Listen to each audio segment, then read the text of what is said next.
네, 우리 시대 최고의 정치 논객을 모시고 정치권의 주요 이슈를 깊이 있게 풀어보는 시간입니다. 지난주 한 주 쉬셨죠? 정청래 전 더불어민주당 의원 나오셨고요. 김용남 전 자유한국당 의원도 오늘 모셨습니다. 두 분 어서 오세요. 네, 안녕하세요. 네, 안녕하세요. 네. 지금 보이는 라디오와 유튜브로 생중계되고 있어요. 두 분이 지금 어떤 모습을 하고 있는지 궁금하신 분들은 지금 바로 MBC 미니로 들어오시거나 유튜브에서 세계는 그리고 우리는 이렇게 검색하시면 됩니다. 반갑습니다. 두 분 인연이 좀 있으신가요? 어떻습니까? 뭐 19대 국회에서 잠깐 뵌 경험이 있는데 상임이나 이런 거는 같지가 않아서 사실은 뭐 크게 인연이 있지는 않습니다. 네, 복도에서 만나셨군요. 본회의장에서 갔고. 본회의장에서. 정청래 의원님 복귀 소식에 왜냐하면 지난주 한 주 쉬셨거든요.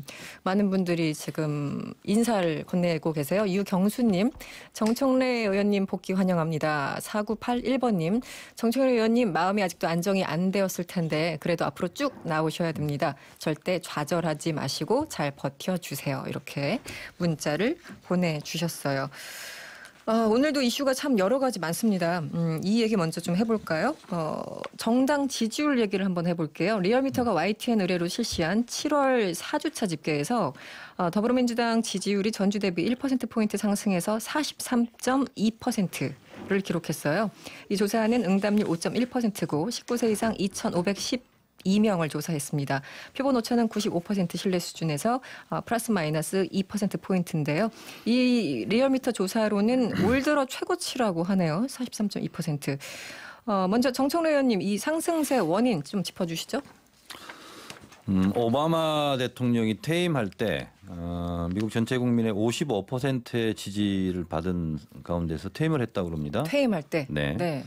근데 대한민국 대통령들께서는 지금까지 퇴임 때 좀 불행한 일들이 많았죠. 근데 저는 문재인 대통령 집권 초기부터 50% 이상의 지지율을 받고 퇴임하는 최초의 대통령이 될 가능성이 크다. 그렇게 보십니까? 그렇게 제가 여러 군데서 얘기를 했어요. 네네. 그것은 문재인 대통령 개인에 대한 호감도도 있겠지만 실제로 야당복이 있다 이렇게 자주 섞인 얘기를 많이 하지 않습니까? 자유한국당 자체에서도 그렇게 나와요. 그러니까 정치라는 것은 찬반이 있는 논란의 현장이고 상대방에 따라서 바로 반사이익이 투영이 되고 그러는데 어떻게 보면 촛불혁명 이후에 자유한국당은 시대의 흐름을 놓치고 있는 듯한 이런 모습 때문에 오히려 문재인 대통령의 지지율이 견고하게 유지되고 있는 건 아닌가. 그리고 또 지금 민주당 같은 경우 뭐 솔직히 저도 민주당 소속이지만 특별하게 득점을 하고 있는 것 같지는 않아요. 특별히 뭘 잘하는지 모르겠다. 뭐 많은 국민들은 그렇게 생각하지 않습니까?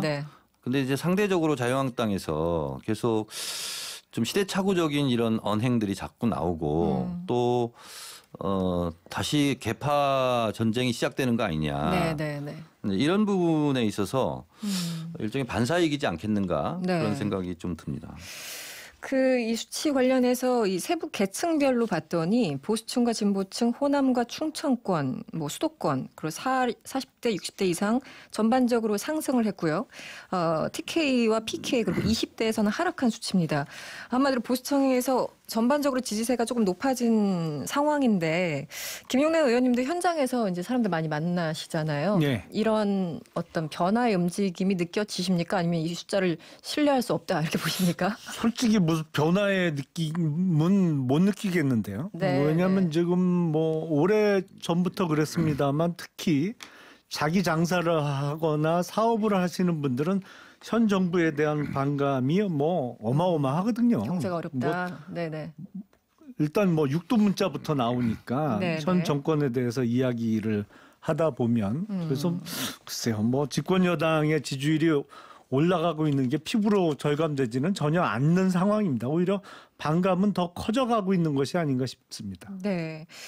자유한국당 지지율을 보면은 일주일 전보다 0.4%포인트 하락해서 26.7%를 기록했어요. 2주 연속 내림세라고 합니다.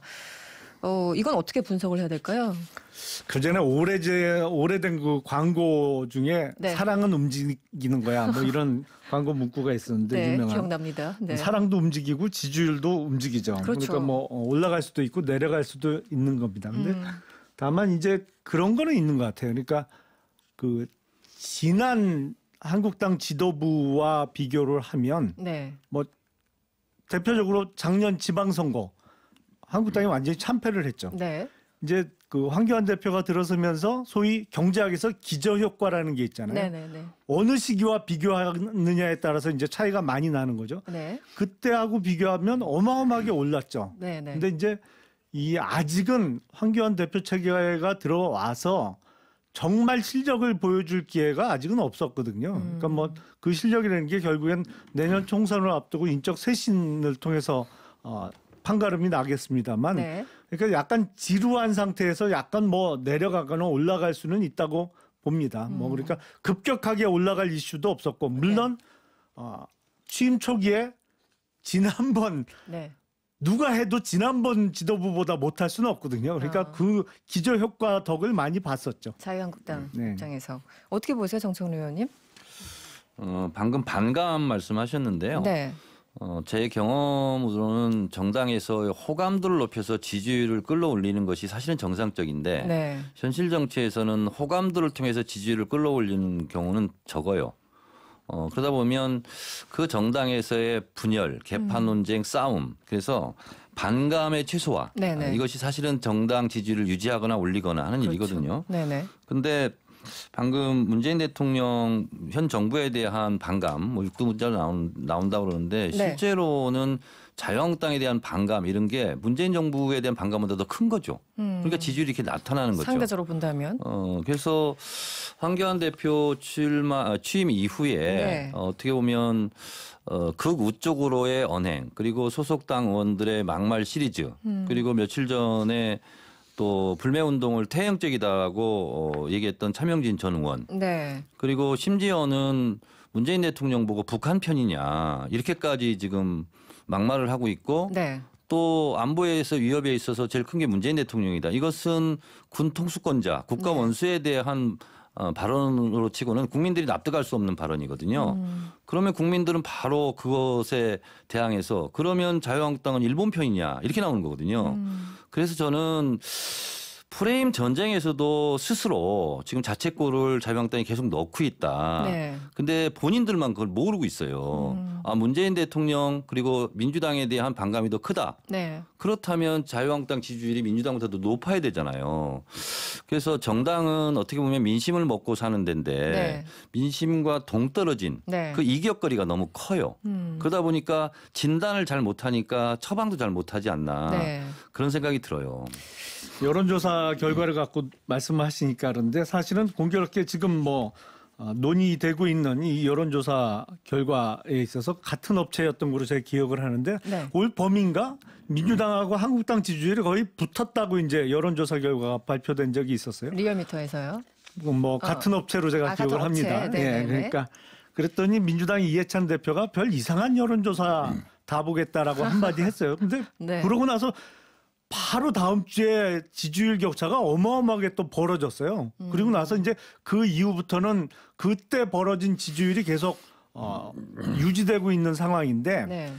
글쎄 진짜 표심은 내년 총선 투표함 까봐야 알겠죠. 네. 근데 일종의 지금 우리가 일본과의 경제 전쟁을 벌이고 있는 상황 아닙니까? 네. 그러니까 외국과의 전쟁을 벌이면 국가 정상이 국내적으로는 지지를 이렇게 흡수하는 경향이 있어요. 네. 뭐 예를 들어 설명을 드리면 아버지 부시 대통령 때 걸프 전쟁을 했잖아요. 네. 그때 걸프 전쟁을 승리로 이끌면서 아버지 부시 대통령의 지지율이 뭐 90%까지 올라갔었어요. 미국 내에. 근데 미국에 웬만하면 재선에 대부분 성공하는데 그 아버지 부시 대통령이 그때 경제 상황이 악화되면서 네. 재선을 못하고 이제 클린턴 대통령한테 졌죠. 네. 그러니까 뭐 지금 여론조사 결과 갖고 이제 민주당은 오르고 한국당은 내린다 그러는데 네. 내년 총선 결과는 지켜봐야 될 것 같습니다. 그런데 네. 집권 여당이 경제를 이렇게 망가뜨리고 선거 이기기는 어려울걸요. 기본적으로 일단 황교안 대표에 대해서는 조금 이따 제가 질문을 드리겠고요. 어쨌든 황교안 대표가 대표로 되고 이제 장외투쟁을 한참 더 나가셨고 그러면서 지지율이 쭉 상승을 하다가 어느 순간부터 지난 언제부턴가 또 하향 이제 곡선을 내리는 건 맞습니다. 그 전반적인 걸 일단 차치하고 최근에 이 소위 말하는 일본과의 어떤 경제 전쟁 때문에 여야 간에 굉장히 세게 붙고 있는 상황이잖아요. 프레임 전쟁이라고 하는데 이 자유한국당이 지금 지지율이 조금 낮아지는 게 이 친일 프레임에서 그 어떤 국민을 설득하는 데 있어서 논리가 조금 떨어졌다거나 그렇게 보지는 않으십니까? 일단은 네. 사실상 뭐 총과 포를 안 쏘고 있습니다만 경제 문제를 갖고 전쟁을 벌이고 있는 거기 때문에 여기선 논리보다는 감정이 앞서기가 쉬운 거죠. 근데 네. 지금 벌어지고 있는 한일 간의 이 경제 사실상의 전쟁 상태는 윈윈 게임이 아니고 루즈 게임이에요. 양국 다 손해를 보는 게임을 지금 하고 있는 거거든요. 네. 다만 아주 운이 좋지 않게 네. 양 국가의 국가 정상들이 다 국가의 과거사와 민족 감정을 자신들의 국내 정치로 이용을 하려는 좀 측면이 있는 양쪽 다. 분들이 네. 양국 정상에 있다 보니까 이런 상황까지 왔는데 네. 그래서 여기서 이제 논리보다는 감정이 앞서기 쉬운 상황이라 뭐 그게 어느 정도는 영향을 끼칠 수는 있습니다만 네. 이 상황을 오래 끌고 가는 거는 진짜로 국익을 위해서는 결코 좋은 행동은 아니라고 생각을 합니다. 네. 정철 의원님은요? 분명하게 할 것은 이번에 일본의 경제 침략은 일본이 먼저 시작한 거고 네네. 일본이 먼저 도발을 한 거죠. 네. 저는 이렇게 정리하고 싶습니다. 물건을 팔고 산다. 이거를 매매라고 그럽니다. 네네. 일본이 먼저 안 팔겠다. 불매 운동은 일본 정부에서 먼저 시작한 거죠. 네. 그거에 따라서 네네. 그럼 우리 대한민국 국민은 당신들이 불매 안 팔아? 그럼 우리는 안 살게. 그래서 불매 운동이 벌어진 거예요. 네네. 근데 이 불매 운동에 대해서 많은 국민들의 정서는 이런 겁니다. 1919년에는 우리가 이기지 못했지만 2019년에는 반드시 이긴다. 이건 한일전으로 보고 있는 거예요. 네. 독립운동에는 참여하지 못했지만 불매운동은 참여한다. 이게 지금 국민 정서예요. 그런데 자유한국당은 이 정서와 어긋나는 듯한 지금 언행들이 계속 나오고 있어요. 그러니까 나경원 대표에게 저는 묻고 싶어요. 네. 지금 한일전이 벌어졌는데 아베를 응원하고 있는가 문재인 대통령을 응원하고 있는가. 문재인 대통령 10번 공격할 때 네. 아베 총리에 대해서 과연 몇 번이나 비판을 했는가. 근데 국민들은 그건 차곡차곡 다 쌓고 있어요. 그러니까 정치권에서도 알 수 없는 네. 네티즌들의 이런 집단 지성의 힘에 의해서 이미 불매 리스트 있잖아요. 그리고 심지어는 이것이 국사인지 일본사인지 판별할 수 있는 네네. 바코드를 이용하고 네. 또 노노재팬이라는 데 가보면은 이것이 일본 제품이다. 그리고 웹사이트. 대체 상품까지 네. 다 나와 있는 상황이거든요. 네네. 근데 여의도 정치권은 여기에 지금 너무 둔감해요. 특히 자유한국당 같은 경우는 자유한국당 저 사람들 일본 편 드는 거 아니야? 이런 의심을 실제로 하고 있어요. 네. 그래서 자유한국당이 다 자신들의 자업자득이겠지만 네. 우리는 지지율과 관계없이 그냥 네. 이대로 가겠다 하면 그건 어쩔 수 없는 거죠. 네. 그러나 인기를 먹고 살고 표를 먹고 살아야 되는 대중정당으로서의 모습은 네. 민심과 지금 함께 가지 못하고 있는 것 아니냐. 저는 그런 생각을 지울 수가 없어요. 김용래 의원님 반론 있으시겠지만 잠시 광고 듣고 광고 중요하죠. 네, 광고 중요합니다. 다녀와서 이어가도록 하겠습니다.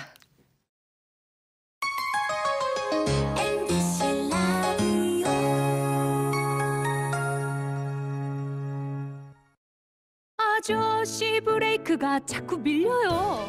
사모님 문제는 브레이크 패드. 어떤 제품 좋아요? 뭐가 더 안전해요? 하드론 모두가 하드론. 당신을 지킵니다. 프리미엄 브레이크 패드. 하드론. 브레이크는 역시 상신 브레이크. 반했다. 서울 접근성과 성남 1호선 트램 추진 확정에 확 변했다. 업무 효율에 스타일까지. 140m 롬바드 스트리트몰과 혁신 설계의 섹션 오피스, 기숙사, 무상 냉난방 시설까지 퍼펙트!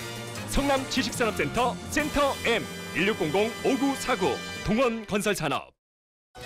무료하다. 어떻게 이렇게 무료할 수가 있지? 주식 거래가. 마침내 미래에셋대우 온라인 국내 주식거래 수수료 무료.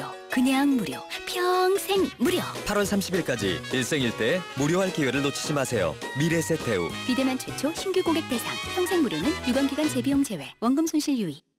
아픈 것도 제가 대신 아플 테니 한창 행복해할 내 새끼를 제발 살려달라고. 라디오에서 가슴이 따뜻해지는 세상을 만났습니다. 세상을 만나다 MBC 라디오.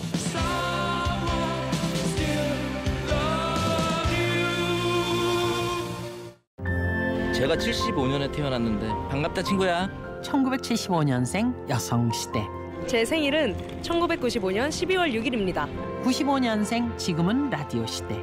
당신과 태어나고 살아가는 MBC 라디오. 늘 여러분 삶에 있겠습니다. 95.9 MBC 라디오. 지금 여러분께서는 똑소리 나는 시사 토크쇼 이승원의 세계는 그리고 우리 눈을 듣고 계시고요. 보이는 라디오와 유튜브로도 생중계되고 있습니다. MBC 라디오의 미니로 들어오시거나 유튜브에 이승원의 세계는 그리고 우리 눈을 검색하시면 저희 방송 즐기실 수 있습니다. 구독과 좋아요도 많이 눌러주시고요. 여러분의 참여 언제든지 열려 있습니다. 짧은 건 50원, 긴 건 100원의 이용료가 드는 샵 8001번 또는 무료인 미니로 많은 의견 부탁드립니다. 네. 정청래 전 의원, 김용남 전 의원과 정치권 소식 얘기를 나누고 있었는데요. 4659번님, 정청래 의원님 나오셨네요. 바른 판단, 바른 말씀. 늘 굳건하시고 건강도 잘 챙겨서 오래오래 곁에 있어주세요. 건강 잘 챙겨 계시죠? 의원님? 이거는 의무사항입니다. 네. 남강훈님, 김용남 전 의원님 목소리 너무 좋습니다. 화이팅입니다. 네, 목소리 좋다고. 아유, 감사합니다. 예, 이런 얘기 많이 들으세요? 가끔 들으시는군요. 네. 그 좋은 목소리로 방금 정청래 의원 비판해 주세요. 네. 예, 지금 이제 정 의원님께서 한국당은 문재인 대통령 편이냐, 뭐 아베 총리 편이냐라는 다소 참 유치하게 들릴 수 있는 질문을 하셨는데, 이래서 지금 문재인 정부가 참 일을 못하는 정권이다라는 얘기를 드릴 수밖에 없습니다. 그러니까 일에는 중요성과 순서가 있는 겁니다. 네. 지금 대한민국에 있어서 가장 시급하고 반드시 해결해야 되는 문제는 사실은 북핵 문제죠. 북핵 문제를 해결하고 난 이후에 그 다음에 뭐 따질 수 있는 문제 순서들이 있어요. 네네. 지금 일본과의 사실상의 경제 전쟁을 벌일 상황이 아닙니다. 지금 북핵 문제를 해결하기 위해서는 한미일의 동맹을 더욱 공고히 하고 네. 일단 급한 문제를 해결하고 나서 그 다음에 따져도 될 문제인데 네네. 지금 일본과 사실상 경제 전쟁을 벌이면서 중국과 러시아의 공군기는 우리 영공을 침범하고 또 북한에서는 탄도미사일 쏘고 있잖아요. 네네. 일에 일머리가 없어요. 문재인 정부는 정말. 그런데 그 북한 문제 해결해야 되는 건 맞긴 맞는데 일본에서 먼저 이 경제 전쟁을 시작했으니까 정부로서도 대응을 해야 되긴 해야 되잖아요. 근데 경제 전쟁을 아베 총리가 벌이면서 네. 그게 아베 총리의 국내적인 정치적 이득이 될 만한 여건을 조성하게 된 여러 가지 그 일들이 있었죠. 네. 사실은 금년 3.1절 기념사에서 문재인 대통령이 친일 청산을 강조하셨어요. 사실은 뜬금없는 얘기죠. 벌써 3세대 이상이 지났어요. 친일을 했더라도 지금 웬만한 분들의 할아버지, 증조 할아버지 때 일이에요. 지금 그게 친일 청산이 대한민국의 가장 시급한 문제입니까? 우선순위는 아니다. 그러니까 일 머리를 알아야죠. 네. 지금 북핵 얘기를 하셨으니까 이 얘기 먼저 여쭤볼까요? 지금 자유한국당에서 뭐 북한 관련해서 김정은 위원장 그러니까 북한의 반응에 대해서도 여러 가지 비판을 하고 있는데요. 황교안 대표가 이런 얘기를 합니다. 9.19 남북 군사 합의를 폐기해야 된다 이렇게 주장을 했고 바른미래당 유승민 전 대표는 문 대통령은 김정은의 미사일 협박에 왜 아무 말도 없느냐 이렇게 강경 대응 태세를 주문하고 있습니다. 정청래 의원님 이런 요구가 합당한 겁니까? 어떻습니까?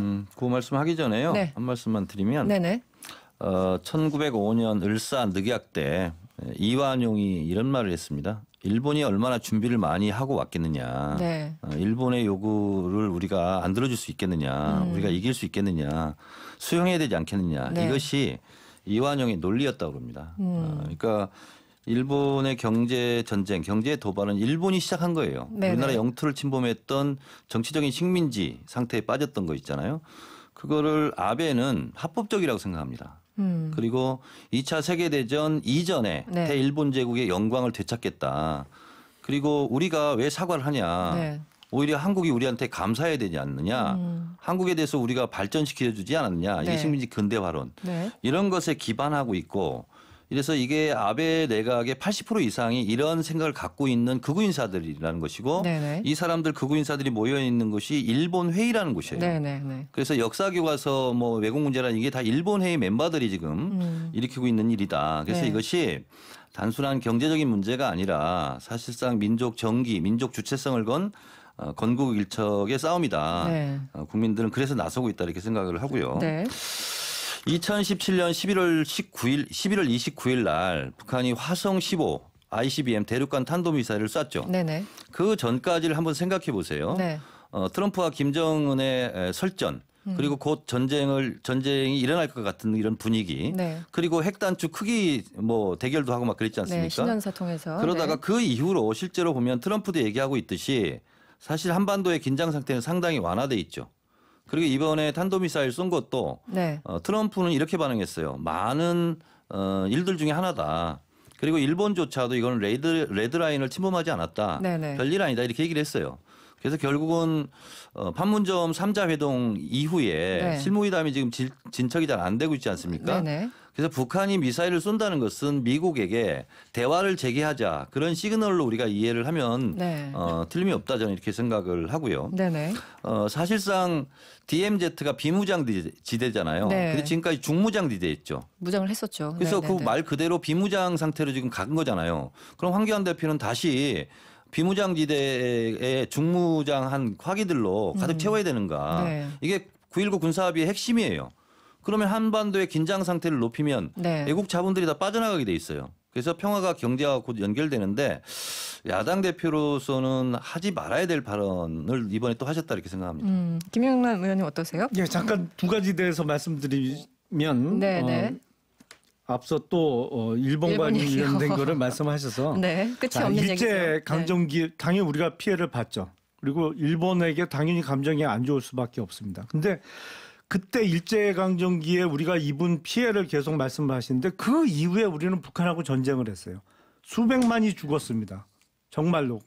피해가 어떤 게 더 큰지 모르겠어요. 일제강점기 때 우리가 입은 피해하고 6.25 전쟁을 통해서 우리가 침략을 당해서 수백만 명이 죽고 사상자가 나고 한 게 북한에 대해서는 아무 얘기도 못하면서 뭐 더 이상 길게 말씀 안 드리겠습니다. 그리고 자, 그 전에 북한에서 미사일 쐈는데 우리 정부에서는 탄도미사일이 아니라고 굳고 부인을 했어요. 미국이나 이런 데서는 탄도미사일로 분석을 했는데 이번에는 탄도미사일은 맞다고 네네. 정부에서 인정을 했어요. 그런데 네. 9.19 군사 합의에 미사일 쏘지 않는 거는 포함이 안 돼 있어서 9.19 군사 합의 위반은 아니다라는 게 우리 정부의 입장이에요. 네. 그런 군사 합의를 뭐하러 했어요 그러면. 탄도미사일 쏴도 되는 군사 합의를 뭐하러 했습니까? 그 뭐 하려고 우리만 일방적으로 지켜야 돼요. 손해보면서. 의원님도 황교안 대표의 발언처럼 9.19 남북 군사 합의를 폐기해야 된다라는 입장이신가요? 잘못된 합의를 해놓은 거예요. 그러니까 일방적으로. 그리고 남북한 간에 한 번 더 긴장이 완화된 게 아니고 우리의 국방 태세가 느슨해진 거죠. 일방적으로. 그리고 트럼프 대통령이 네. 작은 미사일이다. 이거는 이제 지금 미국에서 한참 민주당 당내 경선을 앞두고 대선 후보들이 토론회를 지금 하고 있습니다. 네네. 방송국별로 지금 하고 있죠. 그러니까 네. 사실상 내년도 그 대통령 선거 전이 시작이 된 거예요. 네. 트럼프 실질적으로. 대통령은 지금 대북 문제 해결을 자기 치적 중에 하나로 대선에서 이용을 해야 돼요. 그러니까 네네.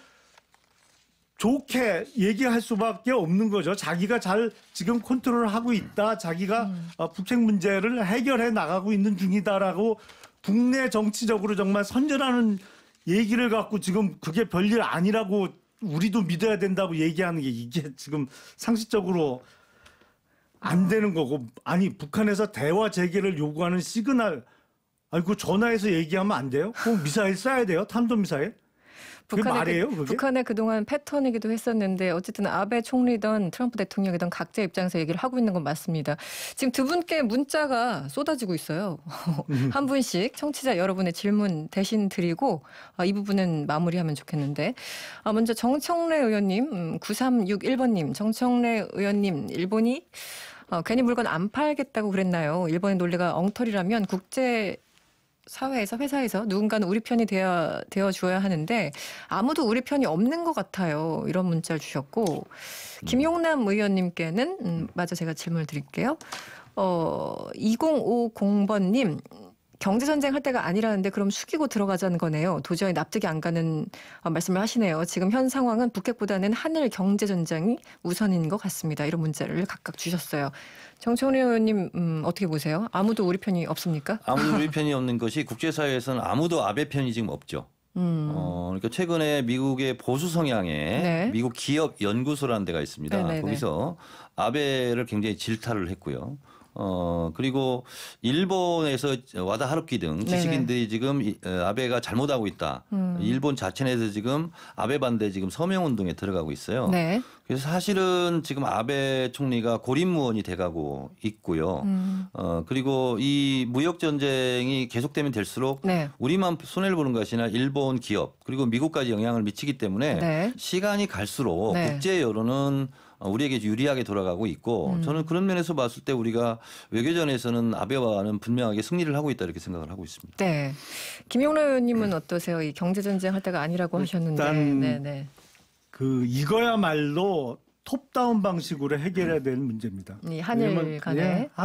한일 양국 정상들이 본인의 정치적 목적을 위해서 이 상황까지 끌고 왔기 때문에 이거는 당사자들이 풀어야 돼요.